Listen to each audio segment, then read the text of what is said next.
ছোট বোন আজ 30 দিন হলো নিখোঁজ, তার আমরা মুক্তি চাই। সে যেখানে পুঠিয়ায় স্বেচ্ছাসেবক দল নেতা কর্তৃক অষ্টম শ্রেণীর ছাত্রী অপহরণের 1 মাস পরেও নেই কোনো সন্ধান। পরিবার ও এলাকাবাসীর মানববন্ধন। বিস্তারিত দেখুন পুঠিয়ার প্রতিনিধি মিজানুর রহমান মিজানের পাঠানো তথ্য ও ভিডিওতে।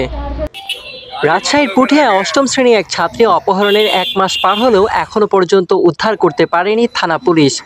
দীর্ঘদিনের এই রহস্যজনক নীরবতায় ক্ষোভ প্রকাশ করে ভুক্তভোগী পরিবার ও এলাকাবাসী মানববন্ধন কর্মসূচি পালন করেছেন।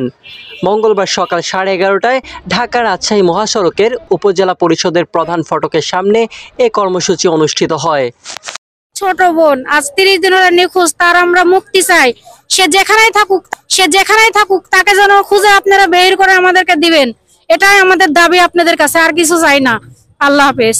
মাস অতিবাহিত হতে চলছে, প্রশাসনের নীরব ভূমিকা পালনে আমাদের ভাস্তিকে আমরা এখনো পর্যন্ত ফেরত পাই নাই।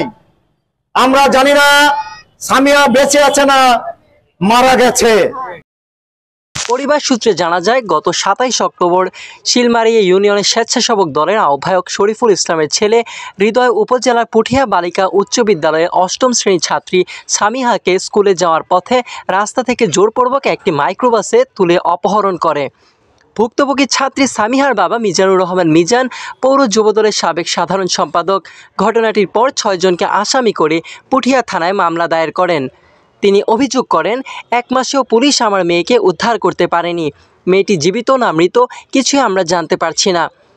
আসামিরা প্রকাশ্যে ঘুরে বেড়াচ্ছে, পুলিশকে অবস্থান জানালেও তাদেরকে আটক করা হচ্ছে না।